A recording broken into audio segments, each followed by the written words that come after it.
to be enriched by the conversation of the presentation, but more importantly, and this is really the driving purpose for this meeting, is to get the information from your perspective as stakeholders in the area to the staff people as they finalize their Network Next objectives.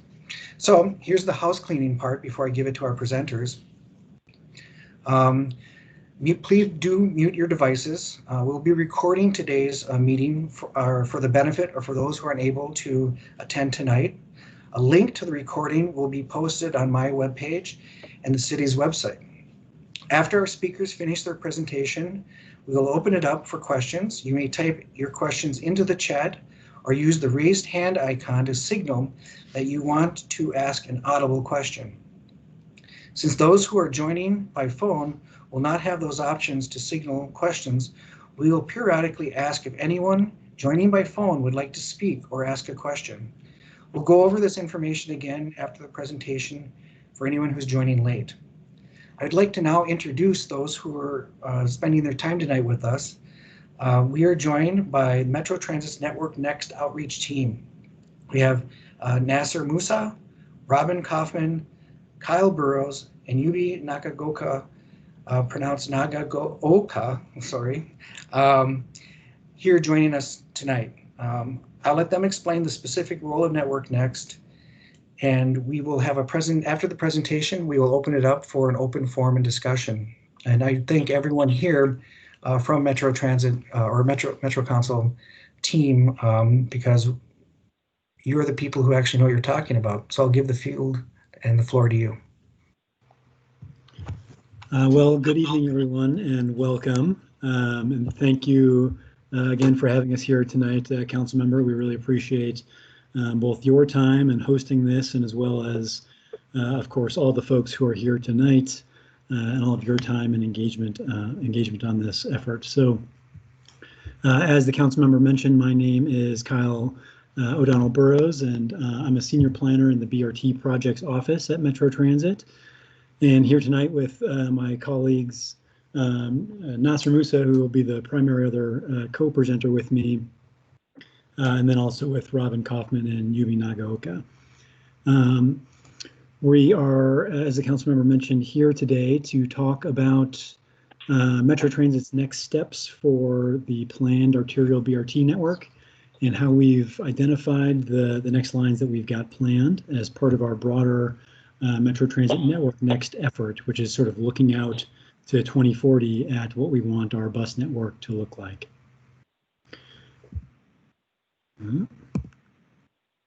So we have about 30 minutes or so, 25 to 30 minutes of material to share tonight with you all. And then we'll turn it over for question and answer session to me or to any of my other colleagues here as well. And we'll provide sort of an overview tonight of what bus rapid transit is from the arterial BRT perspective to kind of help us all understand it for maybe those who haven't experienced it or used it yet. And then we'll provide a little bit of a background overview of Network Next and the process we've undergone so far, and some of our next steps, as well as some updates on our engagement efforts to date before going into the Q&A session. So starting with a little bit of background about what arterial BRT is, I think that there are really three sort of key improvements over local bus routes offered by arterial BRT. You can get sort of a faster and more reliable ride. Typically, we find it's about 20 to 25% faster than what the existing local bus is in a corridor. That's been our experience so far. And that's achieved through fewer stops at enhanced stations to kind of speed up service, as well as off-board fare payment and all-door boarding. So you pay while you're waiting for the bus before getting on the bus, and you can board at any door. And then bus priority treatments throughout the corridor that help the bus move through traffic faster, like transit signal priority and potentially some other improvements as well. The other improvement is related to frequent all-day service every day on weekdays and weekends across more of the day. The typical service profile is a bus every 10 minutes on arterial BRT routes.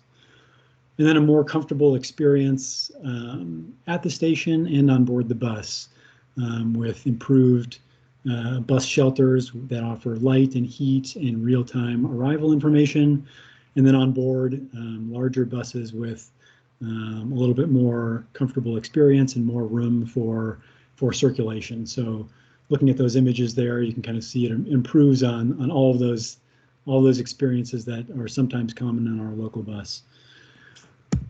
This slide here is the start of a video, so it should be playing. And I'll just run this for a couple of minutes here and kind of give you the experience.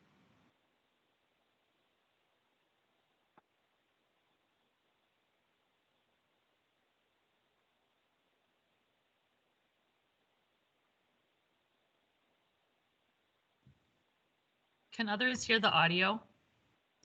Cannot. I was hoping there'd be some cool background music at least.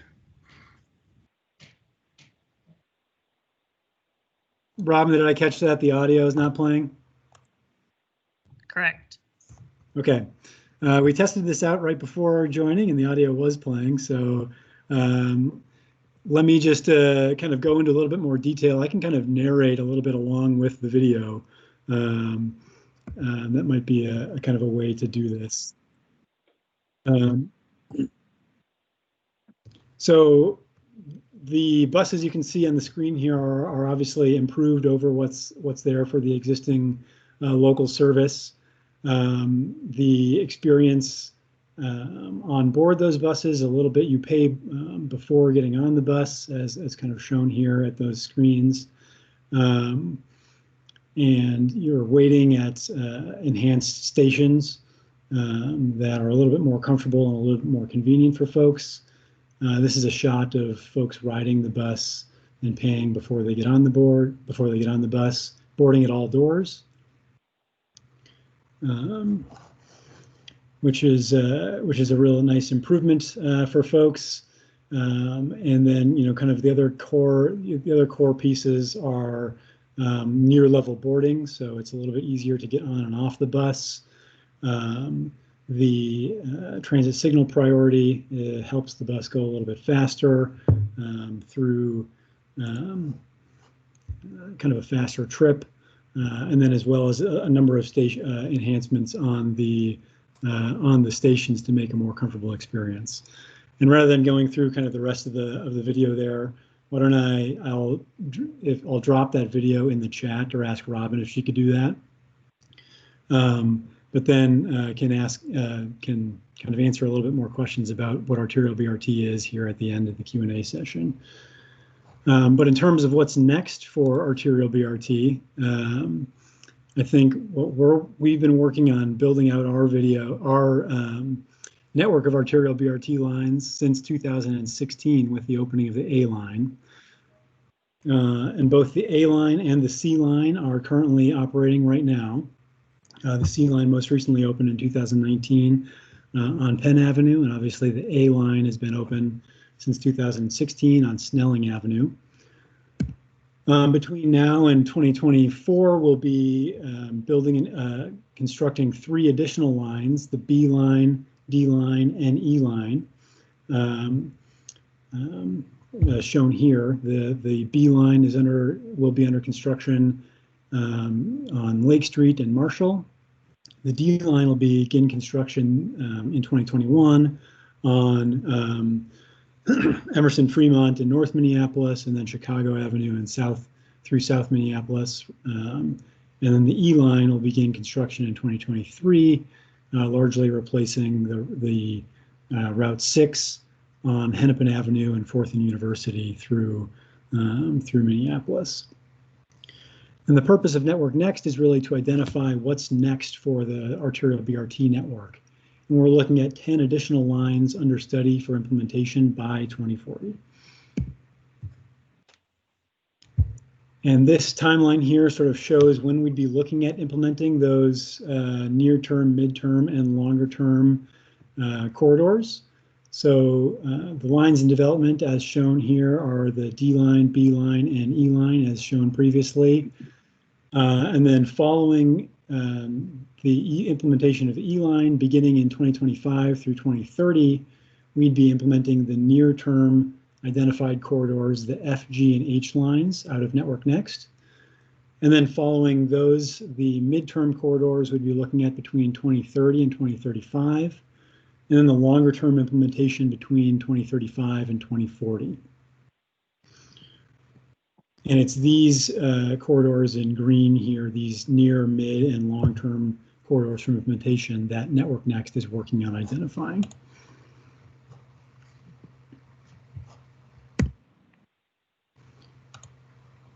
And guiding this work, we've really been developing 4 Network Next principles guiding our BRT development. You know, these principles shown here have really helped us identify the candidate lines, as well as the evaluation and screening criteria we've used to narrow those lines down and recommend the lines in their near, midterm, and long-term implementation timelines. And so those principles are advancing equity and reducing regional racial disparities, building on current success to grow ridership, design a network that supports a transit-oriented lifestyle, ensuring the long-term sustainable growth of the bus network. And those principles that we've developed are based on council policy. So Councilmember Reich mentioned Thrive MSP 2040 at the initial kickoff of this meeting. That's a big driver of where we're getting these principles, as well as community input. In 2019, we hosted a number of community-hosted conversations throughout the region to help guide our priorities and the development of these principles. And then performance data, so looking at our existing bus network and seeing where we have current success and high ridership corridors, where we need improvements in terms of speed and reliability, and other types of things as well to kind of help us guide our investments and identify our principles. And so to navigate through this development process, we've really set up a 4-step BRT corridor development process. Our first step, which we undertook in the spring of 2020, was to identify a large set of potential BRT corridors. So we identified about 20 possible corridors to consider for implementation. Over this summer, we used a set of simple screening criteria and engagement to narrow down that larger group of 20 corridors to about 10 of the most promising BRT corridors to evaluate in more detail with more in-depth evaluation criteria. This fall, we went into step 3, which was to evaluate those corridors we advanced from the screening step using those more detailed evaluation criteria, and sort them into 3 tiers based on their priority for implementation. And so that's where those near-term, midterm, and longer-term implementation timelines come from. And those are the results of the work that we're sharing here today, is the corridors we've identified for near, mid, and longer term. Our next step, which we are undertaking right now, and which we're actively soliciting public comment on, is to help us do this step, is to take those top tier corridors, those corridors identified for near-term implementation, and to identify the next 3 lines. So to put them in order. So the Metro F line, G line, and H line, following the implementation of the E line. So that's sort of what our ultimate goal through this process is, to identify the next 3 lines that would be implemented following the E line. And I'll sort of take us through at a high level the work that we've done through each of these steps at this point to get us to where we are right now. So step 1, as I mentioned, was to identify the candidate corridors. And this map shows the 19 initial corridors that we identified, and I won't go through them all here sort of corridor by corridor, but to kind of summarize our overall approach to identifying these corridors, we really based them on the underlying basis for these were those network next principles I mentioned. And then specifically looking at our existing high frequency network. So that's Metro Transit's network of services that run 15 minutes or better for most of the day on weekdays and Saturdays. And then looking at other high ridership routes that are not part of that network that would still be good candidates for BRT implementation. Looking at corridors that had been previously studied for arterial BRT, and then thinking about network balance. So this is true both from a kind of location in our overall region. So obviously this is, we're focused on, Minneapolis today, but, we're a region-wide service, and we want to make sure that we're looking at possible investments region-wide, and also looking at different types of routes in our network. So routes providing that more crosstown oriented service, so not necessarily just going into downtown, as well as those main trunk routes that do go into downtown and provide that high frequency service. And looking at some suburb to suburb service as well.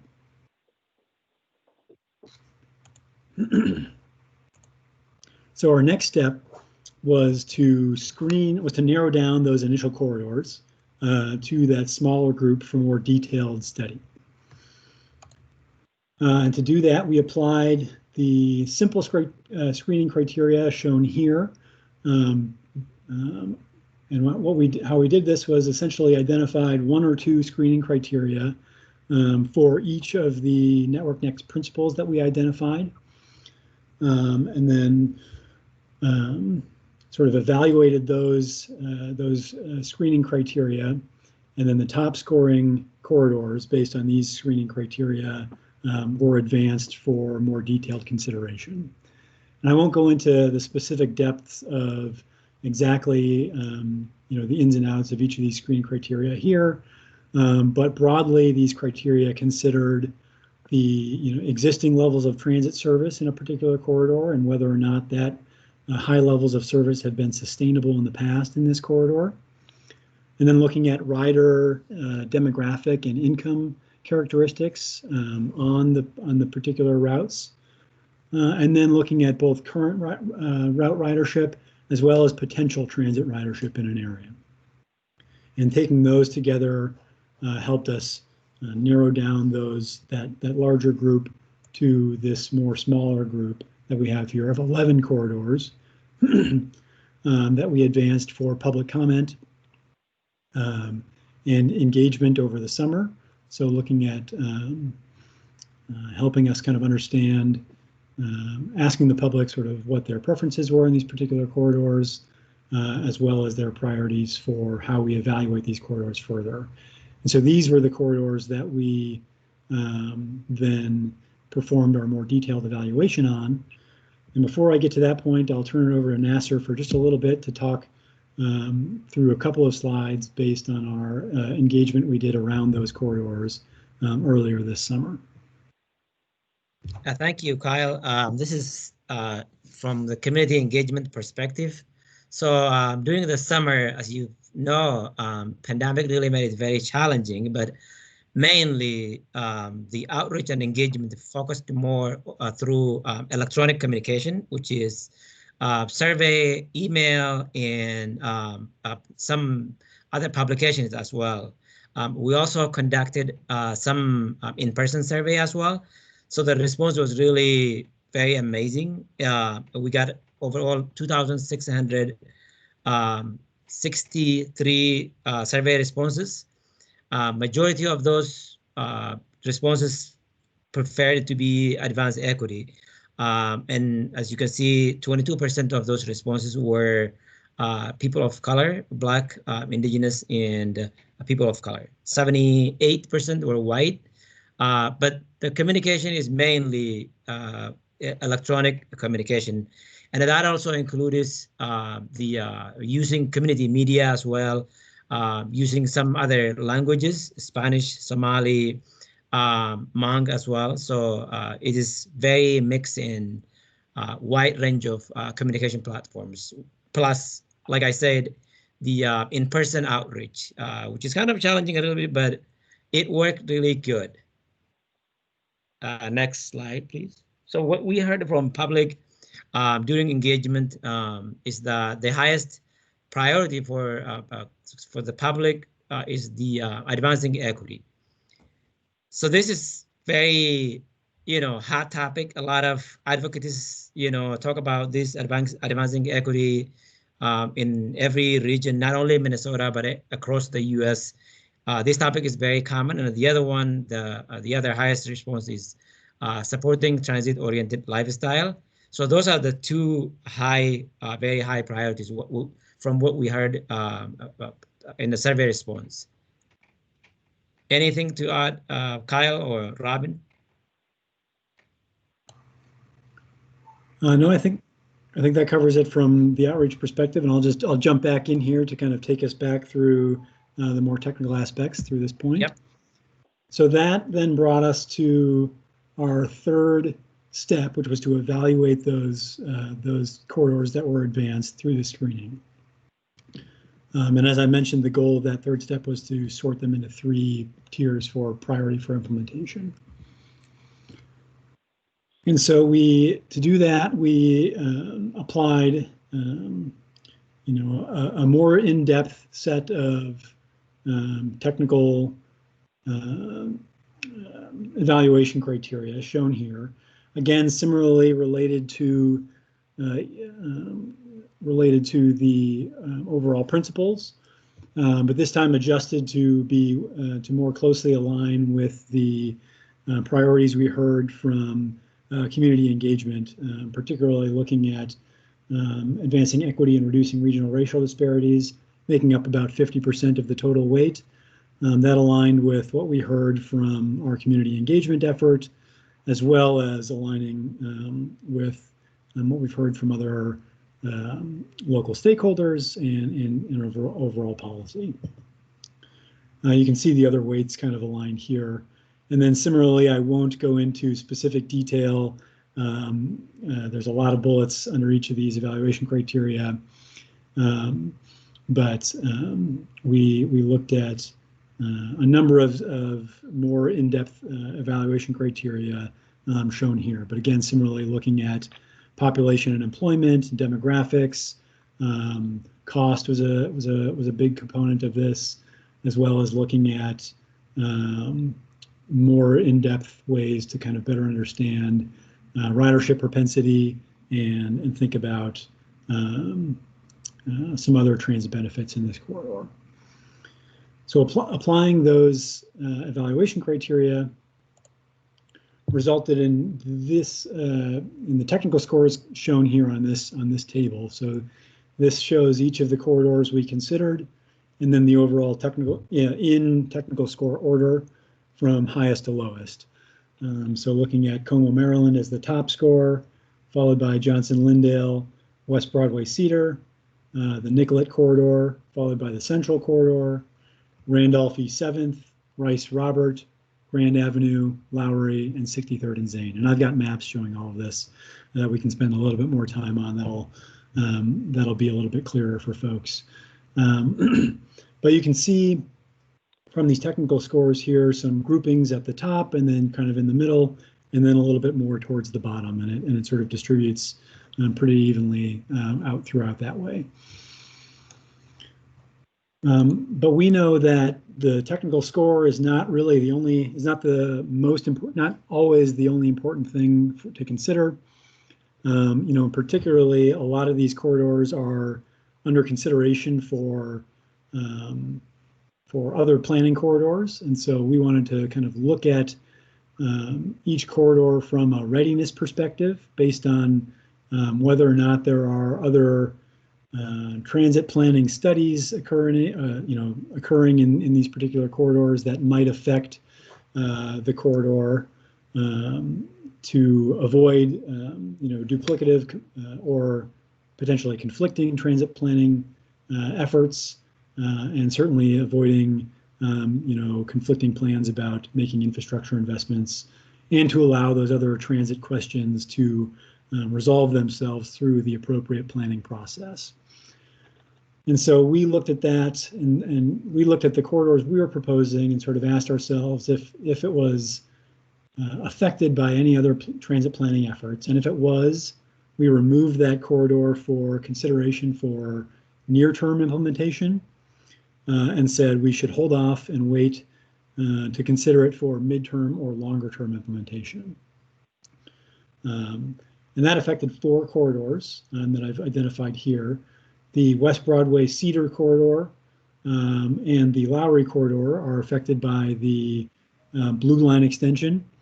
Obviously, there are, you may have been following the news, there's questions about the alignment of that corridor with the freight rail right-of-way. And so that's sort of reconsidering some points there and wanted to avoid getting in front of that effort.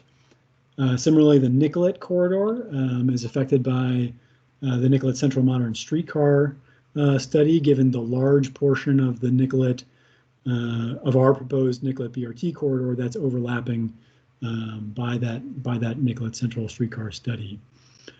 And then the Randolph East 7th corridor is affected by the Riverview Modern Streetcar corridor in sort of a similar fashion. A large portion of the Randolph East 7th corridor overlaps with the part of the Riverview corridor that's being studied as well. And so wanting to avoid conflict with that effort.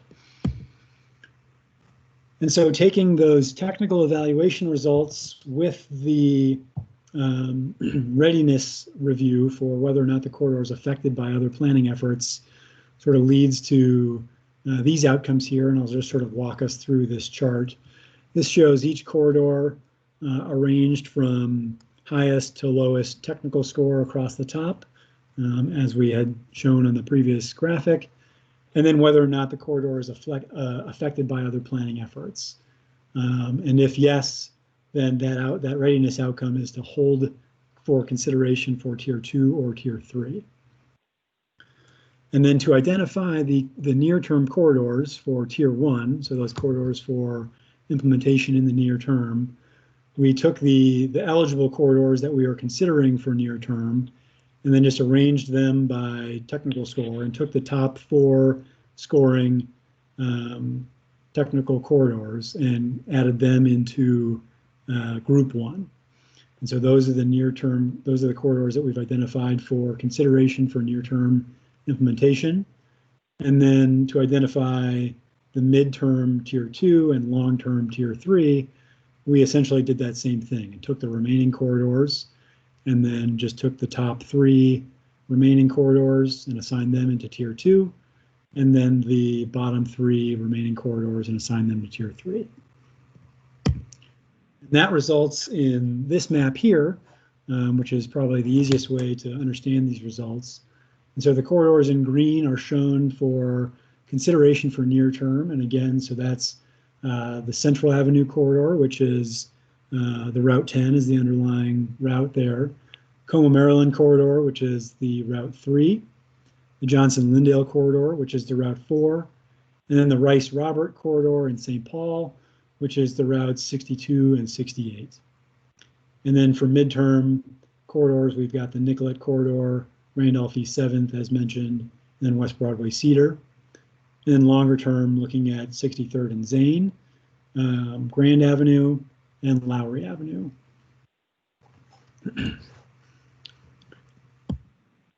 And this will be, let's see, I'll come back to this slide and kind of leave it here when we're asking questions, but I do want to turn it back over to Nasser real quick to kind of summarize the current engagement effort and sort of where we're at right now on our latest round of public engagement. Thank you, Kyle. So the second phase of engagement started on December 9, sorry. And then it's still going on. The survey is still active online. You can still take the survey, and it will be closed on January 20th. We really need your feedback on this, and we really appreciate your take this survey. We've done a lot of communication around with social media, and also translated some ads on and posted on community media as well, and published on some community news as well in Hmong, Somali, no, Hmong, Spanish, and other African American news article as well. We also posted the card at the bus stop as well, so people can scan that and take the survey. So that is multiple ways of engaging people. We're also doing in-person engaging survey, which I was out yesterday. For the first time since pandemic, I was out and about and talking to people at the bus station, and it was really good. So I would really appreciate if you can go ahead and take this survey, and this is a great way of participating and helping us prioritizing the next bus which should be implemented. Thanks, Nasser. Yep. And then so just taking a quick look at next steps here before getting back to that map, and then I'll open it up for questions. So on January 20th, as Nasser mentioned, the survey closes, and we will be sort of continuing to analyze that feedback and develop our recommendations for the F, G, and H lines from that top tier of candidates shown in green on that map. In early 2021, we'll complete that work and then take that out for, we'll share that in spring and ask and take those recommendations to the Metropolitan Council for their consideration and approval of the designations of the F, G, and H lines in March. And then TAB will then take action specifically on the F line, which, as the Councilmember Reich noted at the beginning of the of this meeting, TAB has sort of set aside an award for Arterial BRT to fund these efforts, and so that work will happen in April. And so our key next step here is really to take the results of the engagement effort that we're doing right now, as well as looking at some other considerations, and then develop that recommendation for the F, G, and H lines from those top tier candidates. And so that'll be our key next step. And so why don't I pause right there for questions? I know there's a lot of information that we threw at you, so happy to take any questions, and I think Lisa will be coordinating that in the chat or looking at raised hands and kind of letting us run that as well. So thanks again for your attention, and happy to stand for questions. Just to review, you can put your questions in the chat. You can use the raise hand icon if you want to ask your question verbally. And we'll also do a call for anyone who is on the phone and would like to ask a question. Why don't we start with that, since I don't see any raised hands or anything in the chat yet. Is there anyone on the phone that would like to ask a question or make a comment? Yes, can you hear me, Lisa? Yes, we can hear you, Larry. Go ahead. Okay. First of all, let me say thank you very, very much to Councilmember Kevin Reich and our esteemed guests who are presenting what precisely is going on and with a view towards the future. So thank you, Councilmember Reich. Thank you, Lisa. And a big thanks to all of you who made this presentation. Now, I don't know if I have so much a question as I have a comment. I guess one thing I would love to know, just for what it's worth, is the Met Council and our esteemed guests, are they also considering senior citizens, disabled persons, etc.? I'm sure you must be, but if you could just say anything about that, that would be great. I'm listening very intensely, and again, I want to thank Councilmember Reich. Thank you, Lisa, and thank you to our guests. And I'll just shut up and listen. Yeah, that's a great question, and happy to answer. Obviously, The answer is yes, we definitely are considering senior citizens, and particularly as we develop these corridors in more detail around, excuse me, around developing, what the underlying service mix and where the specific stations should be located. So looking at, if there's senior centers or senior living facilities, those facilities are sort of key things we look at for where we're looking at where we might be locating BRT stations as we're considering these efforts. Great, great. Good to hear. This is Robin Kaufman too, part of the Metro Transit team. I might mention too that the buses, the BRT line buses, do have low floor, and so it is unfortunately we weren't able to get the video to work right, but it would show that that it's very easy to transition from a higher curb onto the buses. It's almost near level. Yeah, for boarding. Great, great.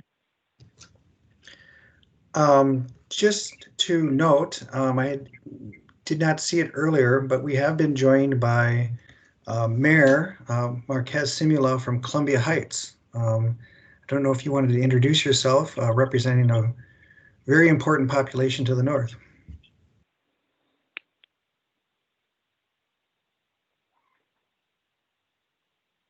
If you're still on.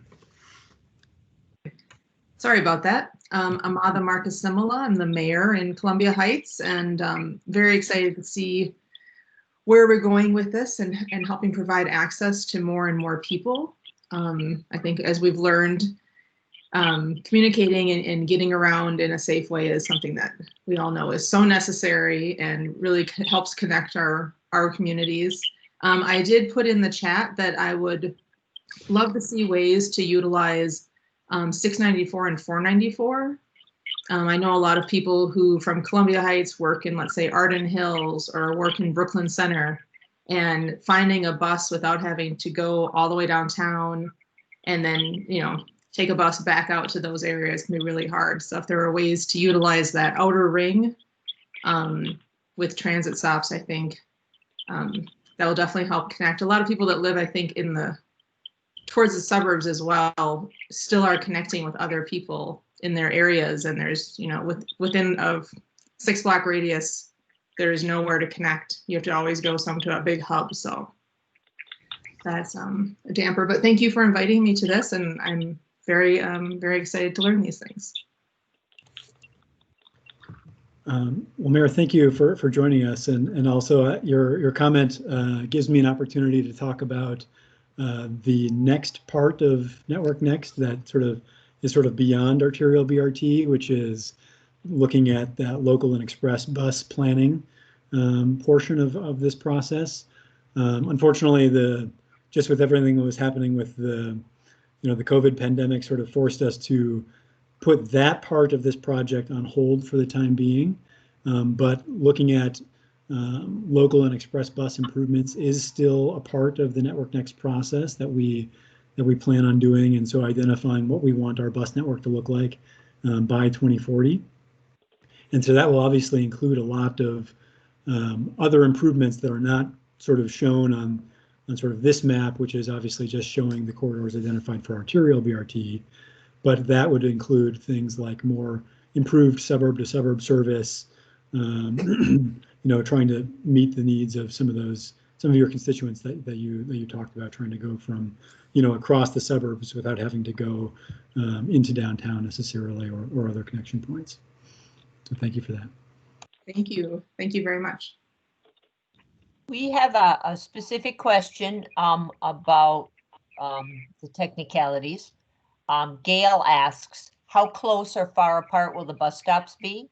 Will the regular number 4 and number 10 buses we have now be removed and only BRT buses be available?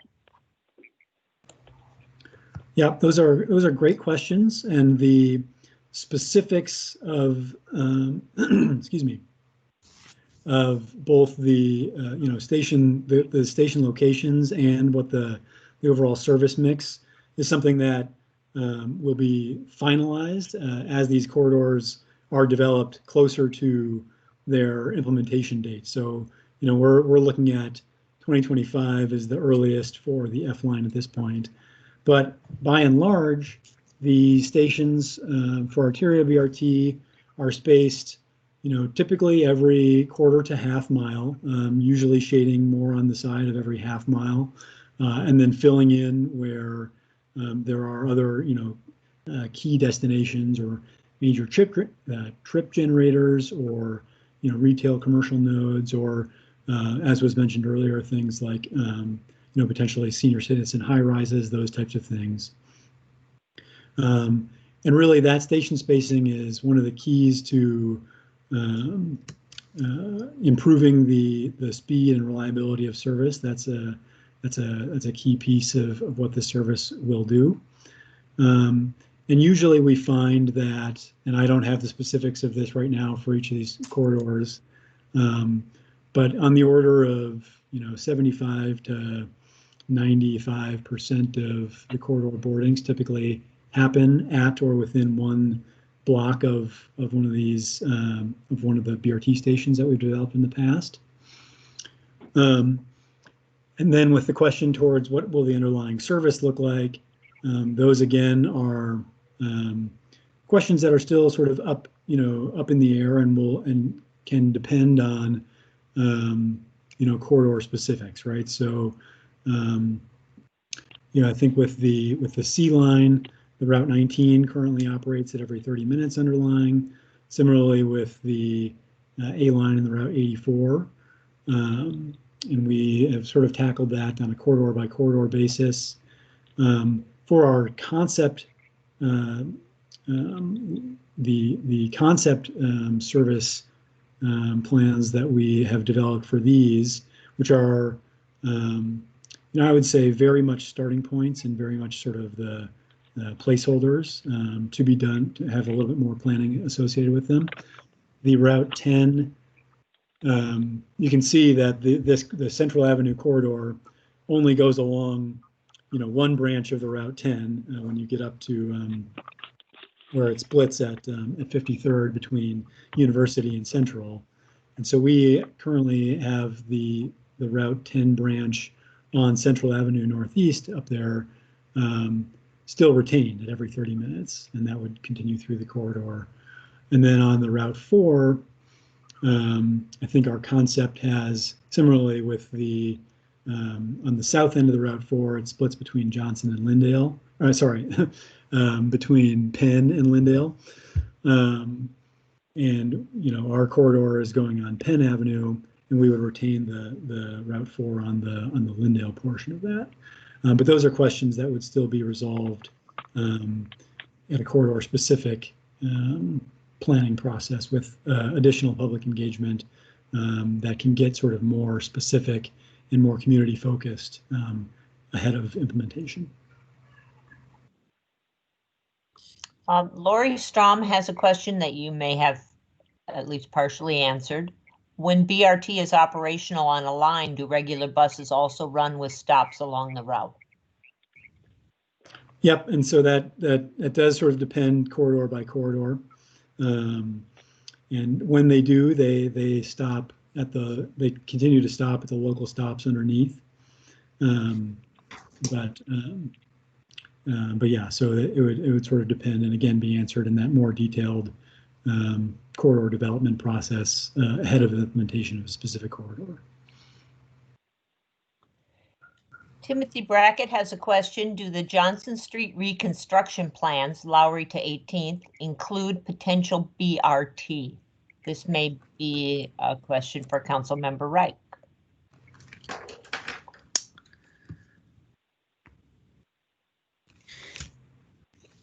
Yeah, the design configuration as contemplated is both bus ready and would be enhanced bus service ready.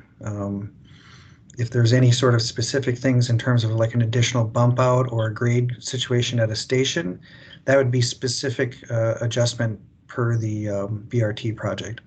But that would be true of any of these lines, I imagine. If the station platform is not compatible to create as much of a seamless entry point, which is one of the goals, particularly for mobility issue situations, then that would be a configuration that would come specific to the project. But outside of that, in terms of the main geometry of the layout, yes, it's BRT ready.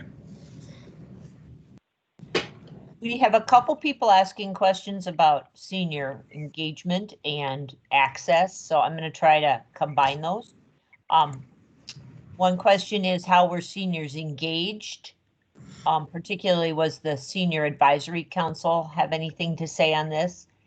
And is it going to be difficult to entice seniors to use if they need to walk a distance at a time when they are giving up driving and maybe not able to walk? And then Karen Peterson adds, not all seniors live in senior homes. Most disabled live all over. Walking 3 to 4 blocks can be a barrier. So barrier, access, and. Yeah. Oh, and I see Robin was, or I can start with that. Those are great questions. And certainly, recognize that not all seniors live in senior facilities. That was just sort of, an example I was using.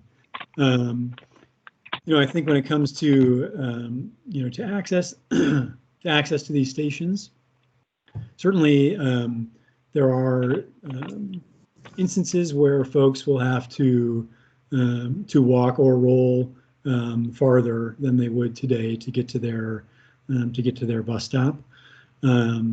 But we cite these, we do a lot of work to locate the arterial BRT stations in areas where most people are boarding the bus today. And so I noted, this varies corridor to corridor, but something like 75 to 90% of folks are within within sort of 1 block or at the bus stop where their station would be. And we found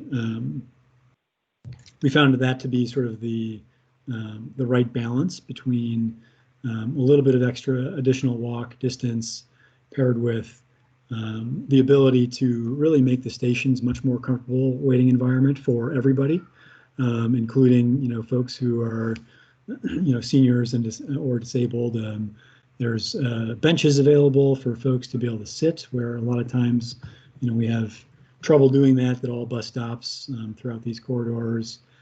As Robin mentioned earlier, the access to the bus itself is easier and doesn't require lift deployments nearly as often. And then a lot of these buses will have, for folks using mobility devices, improved mobility device procurement use on board the vehicle, so that folks can secure themselves without necessarily having to wait for the driver to secure themselves and then unsecure them at their specific stop. And certainly we do depend on on the local sidewalk network, which in these cases here is in Minneapolis is really robust, which is great. And then at these platforms we're able to do better snow clearance as well on the platform waiting. And then for the engagement specific pieces, maybe Robin or Nasser, I can turn it over to one or both of you all. Sure, this is Robin again. As far as how seniors have been engaged to this point, one of the things I'll just mention is we have the Metropolitan Council has what we call our Committee on Transit Accessibility Advisory Committee, and we've been talking pretty regularly with them. They have folks of all ages and abilities on that committee, and so they're a great sounding board. just get input on different considerations. And again, we've presented to them multiple times. And then also in the survey, one of the things that we are asking about is demographics, because we do want to know, you know, as people are commenting, we do want to be able to see, you know, age categories. We do have a question in there about abilities or disabilities as well, so that we can, as we're looking at comments, we can take that into consideration as we're doing the design. So that's another important factor. And so again, we're trying to encourage everybody to complete the survey and provide their feedback. And I will say, based on that comment alone, or that question, I will be reaching out to our Senior Advisory Council, and I will make that connection for you folks. In addition, I have a few point people who were not able to make this meeting, but are interested, who do live in some of the facilities that are near by the Central Avenue routes, who represent that population base. So I think it's key to not just have that general input, but maybe even some site-specific input per that demographic. So I will make those connections. I think it's a point well taken. Absolutely. Thank you very much, Councilmember. Gavin Poindexter has a couple questions. The first you may have answered, I'm not sure. Are you considering level or near level boarding for BRT? Yes, that's a great question. So the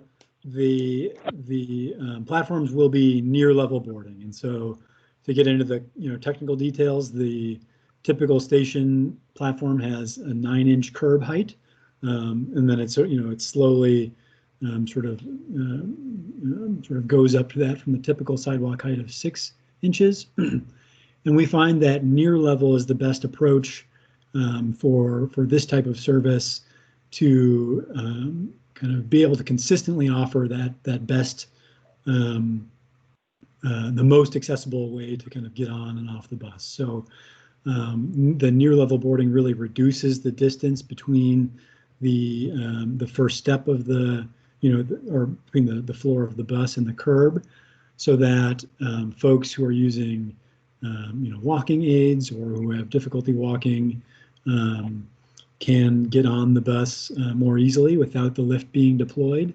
And then for folks who are using wheeled mobility devices, we still have the lift to be able to deploy, but it deploys much faster because of the minimizing the gap between the bus and the curb. And the level boarding, that you might find on like a light rail platform, doesn't work quite as well sort of in the roadway environment that these vehicles operate in, where you really need to be able to have the bus and the curb line up perfectly every time to be able to ensure that level boarding. And so near level boarding allows you to get most of the benefit of that, while also maintaining that sort of operational effectiveness and efficiency so that it doesn't have to be perfect every time for it to work.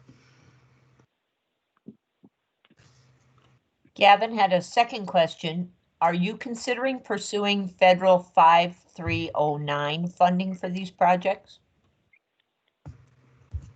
We will be pursuing federal funding for these projects. Yep.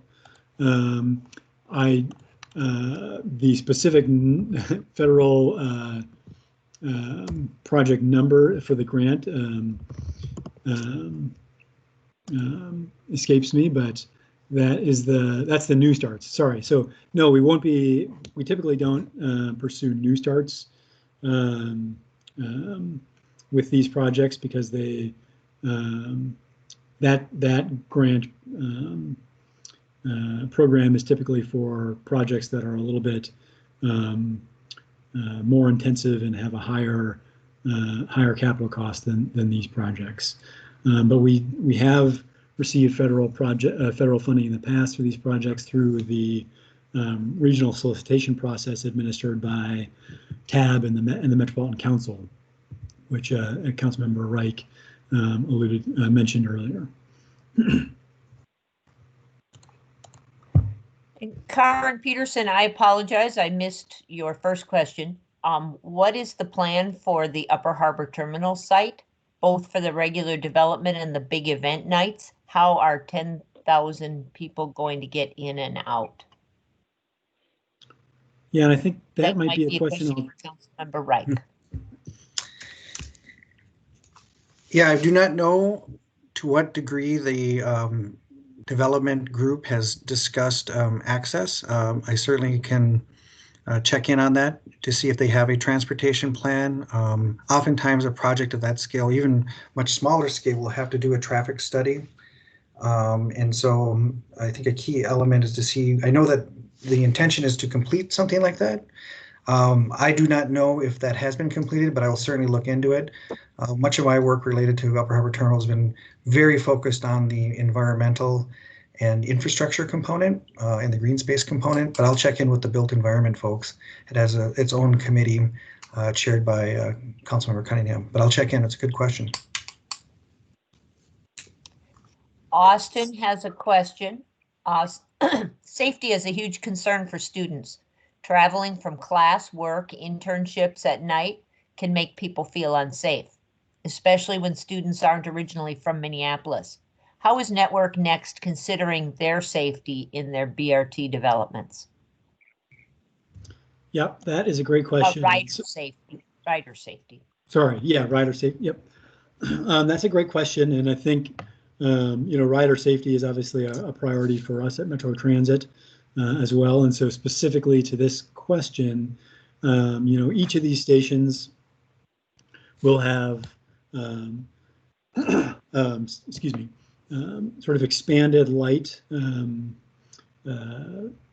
which is sort of the one of the key ways. So just sort of that ambient environment of having improved pedestrian scale and rider scale lighting does a lot, I think, to sort of both open up the space and make a space safer and more comfortable for folks. There are also typically emergency call buttons at the stations as well for folks who need them. They connect, I believe, right to our transit control center, who then can address to emergency services as needed, and then security cameras at each of the stations as well to kind of help with that.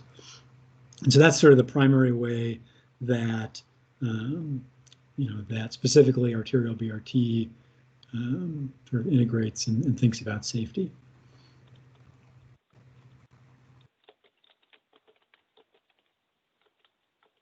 We have a question from Mayor Marquez Simula. Who is responsible for bench repairs and snow removal? There are many benches on Central in need of replacement and repair. Thank you. Yeah, that's a great question. So it sort of depends on the bench you're talking about, unfortunately. Many of the benches at our local stops right now, so those on Central, I'm thinking about it off the top of my head, are not actually owned by Metro Transit. They're owned by third-party businesses that place the benches and then sort of make money off of the advertisements that they place there. And so US Bench is a common, I'm not sure if it's the only one or one of the most common ones, that places benches at or near bus stops. And so US Bench is sort of responsible for the maintenance of those benches. Metro Transit is responsible for the benches that we have in or that we install at our shelters or at our stops. Arterial BRT specifically, Metro Transit does the maintenance of the shelters, including the benches that are part of those shelters, and the snow clearance on the platforms. But typically, snow clearance in general is done in coordination with the local municipality and usually to the local nearby property owner. So it can be a bit of a patchwork. But with BRT, Metro Transit does the clearance at our platforms usually. And Gordy Moore has signaled he'd like to ask a question. Go ahead. Thank you. And thank you to the wonderful Metro Transit staff and Councilmember Reich and all the other folks who are here today to talk about this really important project. So I have a question and a comment. My question is regarding the proposed central ABRT line, which I think, is very important, and that Northeast has been underserved by recent transit investments, rather hasn't been served by them. And so it's really exciting to see this in here, but I was kind of surprised to see the proposed line extending north of 694 all the way up into, I guess, Fridley. And I think that's something that other folks I've talked to in the Northeast have been surprised at as well. And that, it seems to me that it might be, this is my comment side, nice to make it like Rice Robert with Nicollet and, shelving, the streetcar idea, which has not come to fruition, and then having a seamless one-seat ride all the way into South Minneapolis from Northeast, and potentially eliminating the part that goes north of 694 into a less dense area. So I was interested to know why the decision has been made so far to consider the 694 extension, so to speak, of this proposed line. Yep, it's a great question.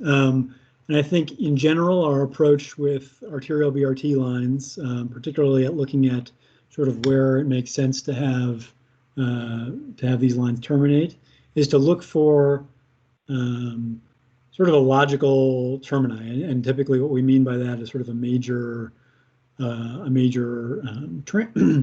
transfer point or transit center or sort of core destination. And what's at the end of that line is not shown on this map, but is Northtown Transit Center, which is a major transfer point to a lot of connecting routes up in kind of the North Metro suburbs, and so offering that connection up there was sort of an important part of what this route is doing. And similarly, while it's maybe a little bit less of it, or less dense at this point north of there, we do see some good ridership north of Columbia Heights, and so we felt it was important to define the corridor this way at this point. But the idea of the sort of combined Nicollet and Central corridor is something we've heard about for sure in the past, and we do continue to hear about that as well. And the corridor as defined right now wouldn't necessarily preclude anything like that in the future. I will say we do typically, as a general approach, think from a network perspective, looking at the transfer from one bus route that runs every 10 minutes to another bus route that runs every 10 minutes as, while certainly not as convenient as a one-seat ride, certainly a trade-off that we typically are okay making in a lot of circumstances. Knowing that the even if we don't time the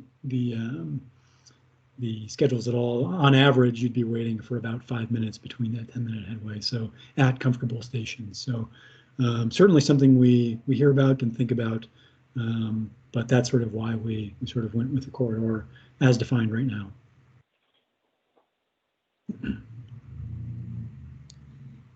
I should check again. Is there anyone on a phone who would like to ask a question or make a comment?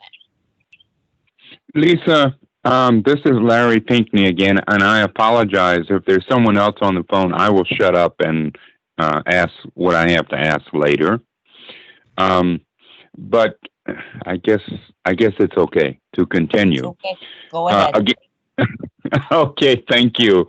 Again, compliments to you, Lisa, to Councilmember Reich, and of course to our wonderful guests. Now, I think, and I don't mean to put anyone on the spot. Please forgive me if that's the case, but that's not what I'm trying to do. My question is simply this. Are these wonderful efforts and plans being coordinated with the Minneapolis Police Department, St. Paul Police Department, Columbia Police Department. I really want to know. I think in the interest of public safety, there's a saying that the best laid plans by mice and men, quote unquote, can go awry. Are we also, we, all of us, thinking in terms of the men and women who do serve us, and whether we like it or not, I'm hoping that these efforts, and they're great efforts, sounds to me like they're very great efforts, but are they also being coordinated with our men and women with the police departments? And I'll shut up. Again, I will shut up and listen. Sure. So that's another good question, and I think typically, so Metro Transit, I should say, also has its own police force that we of course coordinate with, and they of course coordinate with the other police departments throughout the region, including Minneapolis and St. Paul and Columbia Heights and others that you mentioned. And typically how that sort of touches arterial BRT is these arterial BRT services are fares are inspected through what's called proof of payment fare inspection, which is how it's done on light rail right now, where since fare payment is done at the station rather than on the bus in front of the driver. And so right now, uniformed Metro Transit police officers do fare checks on these services. And right now that's sort of planned to continue. But maybe, Robin, I would turn it over to you if you've got any other items to add on sort of coordination between police departments and how that might factor in here. I don't know that, again, this is Robin. I don't know that I have anything more specific other than, of course, you're working very closely with all the city staff and city planners, and of course, working internally with their respective departments, including PD as well. Yep.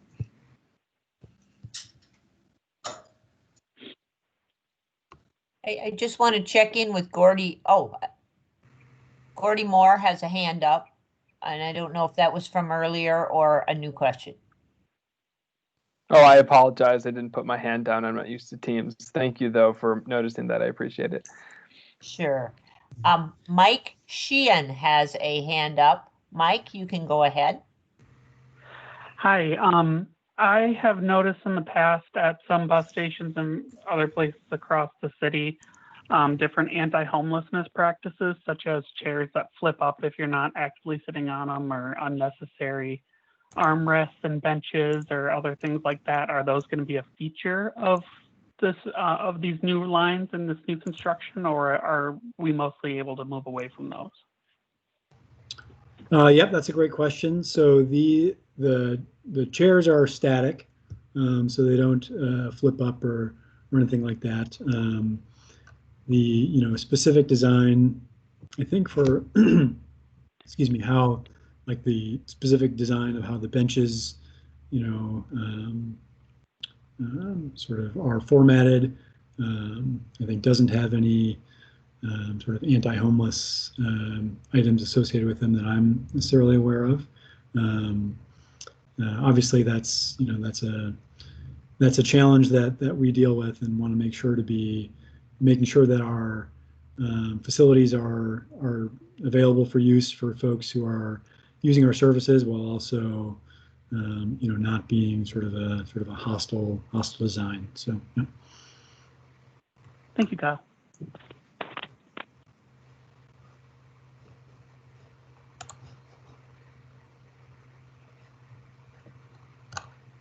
Gordy has a hand up. Gordy, you can go ahead.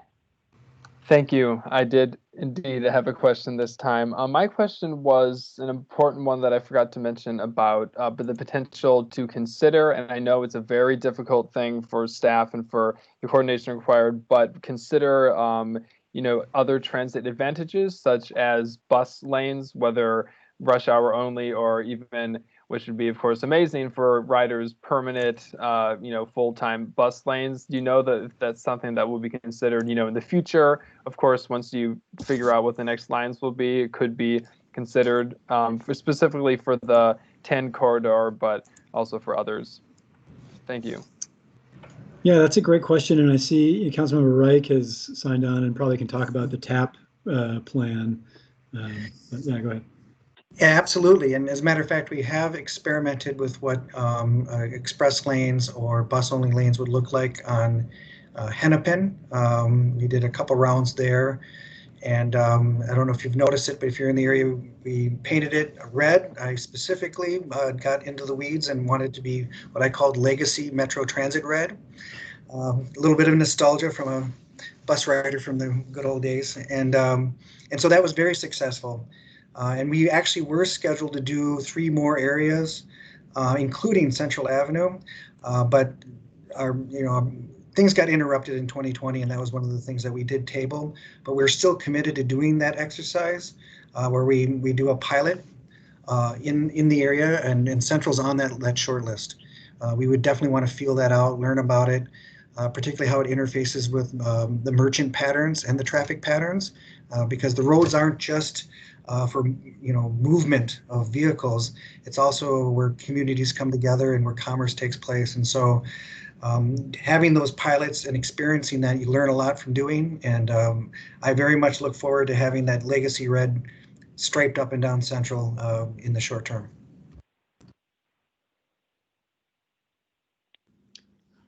Austin has a question. Any collaboration with UMPD? For example, if someone has an emergency close to campus, who responds? That is a good question that I do not know the specifics of.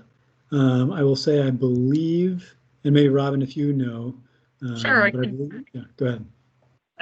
This is Robin, I can jump in. We do have an agreement with the, between our Metro Transit PD Police Department and the U of M Police Department, especially since we have both buses and light rail running through the campus. We do have a coordinating agreement with them so that we support each other, and if they're closest, they'll respond. If we're closest, we'll respond, and then it'll eventually go over to the proper jurisdiction depending on the event.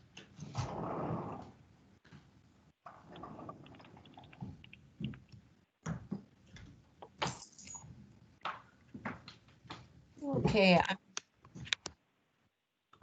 I'm not seeing any further questions in the chat, but I'll check in on Gordy. Gordy, if your hand is up again or just from previous.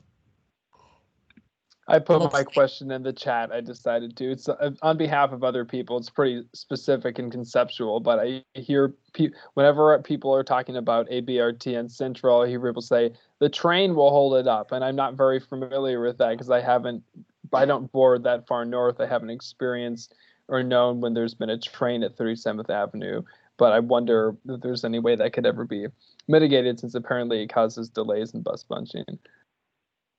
It does, yep. And I think, that's sort of a known operational issue for us at this point, and, certainly something that, our operation, our street operations and bus operations team tries to respond to when possible. And, it's kind of it's sort of part of our urban fabric, really, at this at this point. But I think there are the other benefits associated with speed and reliability for some of these projects are certainly will help with that. We are always interested in kind of exploring ways to potentially address any other points of delays. But yep. it's definitely a challenge. Anytime you're crossing busy tracks at grade, that can be an issue.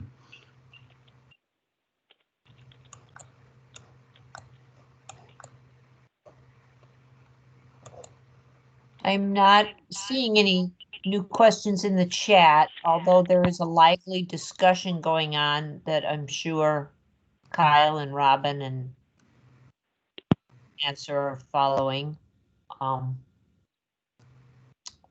With support for bus-only lanes.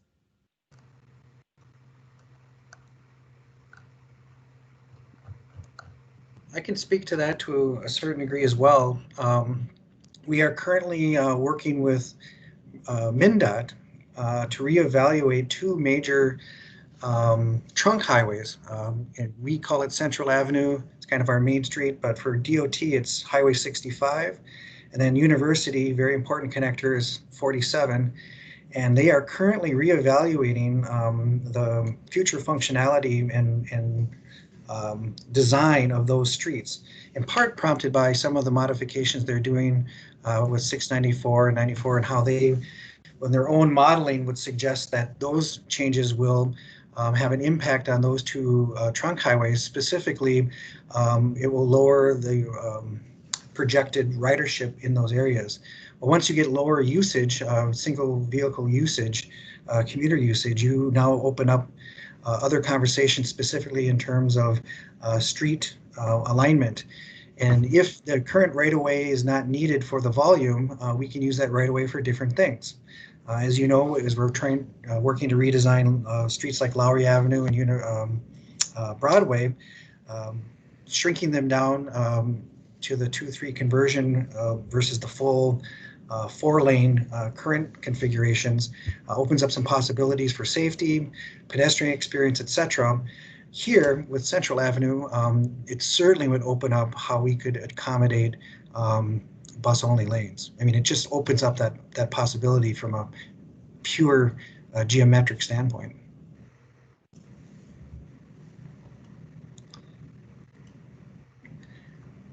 And certainly would take that into consideration for future design when we get more closer to specific design. Right now it's high concept, it's location designation.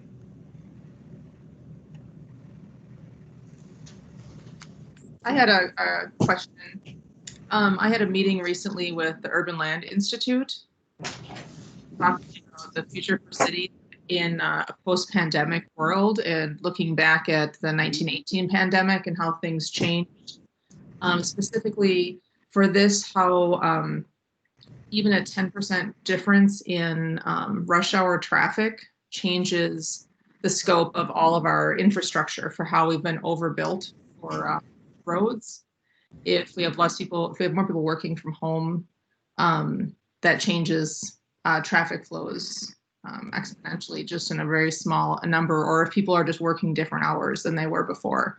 I wonder if that's something, if you're connecting with them in those ways on just land development as well. Yeah, certainly trying to understand the impact that the pandemic will have on transportation is something that we're all, in the transportation field, whether you're in transit or not, really trying to pay attention to and try to better understand. From our perspective, what we've experienced so far is the kind of the core routes that we are looking at here, and sort of our sort of most common local routes have really seen, we've seen pretty significant ridership declines across the agency overall, in part because we're asking folks to make essential trips only on our ridership. But our local routes and the routes we're kind of considering for these corridors still carry a bigger share of our rides than they did previously, and so they're more important. They do more essential trips than other types of routes, and they've sort of been a little bit more resilient to the effects of the pandemic, which really is saying to us that they're providing trips for folks who are making essential trips, whether it's to work or groceries or anything like that. And so, we're making investments, I think, in a type of service that is pretty resilient to these types of shocks, and I think will actually leave us pretty well positioned to maybe capitalize a little bit on how travel patterns might change in the future by making these investments. And your point about potentially changing automobile volumes, I think, is a really good one too. It's like, does that free up additional space? I'm not sure. That could be something that we are looking at in the future.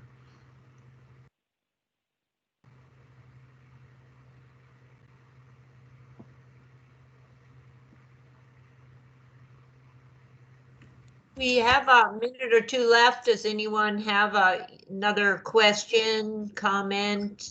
Oh, looks like I've got something here.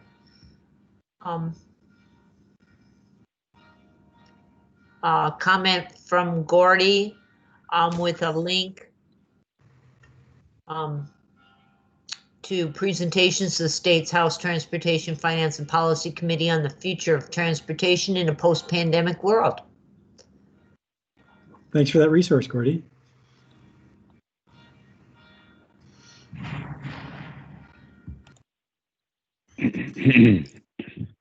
Yeah, and So, Lisa? Oh, go ahead, Larry. First of all, I don't know if this is about to end, but I do want to say this. I think that we have shown a resilience, and by we, I'm talking about the people of the greater Twin Cities, Minneapolis, St. Paul, but especially Minneapolis, all right? And I think that we need to, I'm not Pollyanna, I've never been Pollyanna, but I think that we need to start paying attention to the, how shall I put it diplomatically, to the potential for goodness. The pandemic, this, by the way, is not the first pandemic that the world has faced. It's like the third or fourth. But we need to learn from all of this. And I'm listening to, and I have listened to, and thanks to my wife, have been able to actually watch online, all right, the video. I think that we here in this part of the nation have the opportunity to make a serious difference. We don't have to imitate New York or New Orleans or whatever, but we, the people. And I just want to thank you, Councilmember Reich. I want to thank you, Lisa.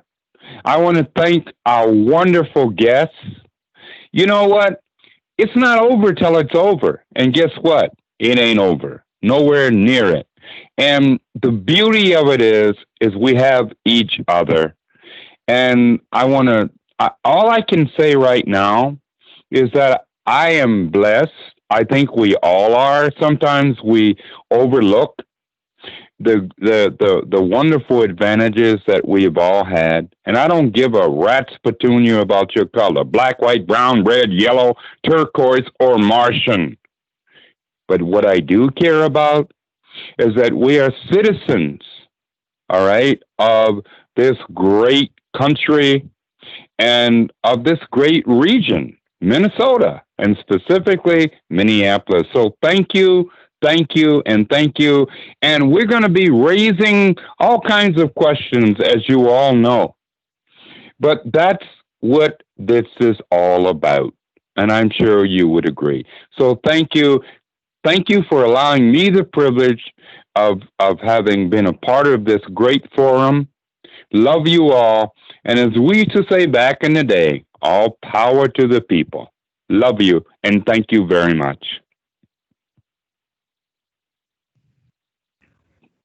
Well, there we go. A sort of a rousing conclusion to a transportation forum. That's thank you for that. not always typical. But I will say that transportation, I mean, I know there's articles out there where mass transit's being put into question, like almost everything in terms of the disruptions we've experienced in the past year, pandemic related. And what I've noticed is when the health part of the equation gets from a national unified effort in the countries that have been able to accomplish that, transit is a big part of those communities. You even months ago in the summer, you could go on the YouTube and see what's going on, say in a Hong Kong subway. A lot of people in there. Now, granted, they have the protocols in place. They are taking their precautions. However, it's being used, and in some cases, I've even read used even more. And so for those who say the one disruption that will persist will be the demise or limitation of the value of mass transit, public mass transit, I seem to disagree with that notion at this point in time. But I also know that that doesn't erase the need. The transit-dependent population that we have relies on this. And I would never want to discount them just because, even if it were the case that ridership were down, for those people, the need is not diminished. It has not been erased. It's still there, and we need to provide as a community, in my opinion. So I think transit, its future, I think, looks bright. We'll find out. I know that the traffic demand index, we now don't do that just every 10 years. We can do it now every 2 years, and we can take advantage of that rapid turnaround of data, which I'm sure the other department that's in charge of that will be working with the project team here. And yeah, this is just the beginning of a very significant conversation as we try to nail down the locations and the design of these lines. Well, thank you, Councilmember, and thank you all for your time, and really appreciate it. I'll encourage folks to, if you haven't already, please take our survey, spread the word about this effort, and yeah, we're happy to take any other questions by email or anything like that as well. So thank you again. Super. And also get the word out to your neighbors. We still are taking information till the 20th, I believe, on the general survey. And then per some of the conversation we had, I will be doing specific targeted outreach, as people pointed out, with different populations that we want to be at the table. And with that, I think I can bid everyone a good night, and thank you all. Thank you. Thank you. Yep. Thank you so much. Thank you. Good night. Thank you, Good night. and for everyone that attended. We really appreciate it. Yeah. Thanks a lot. you. Yes, and Mayor too.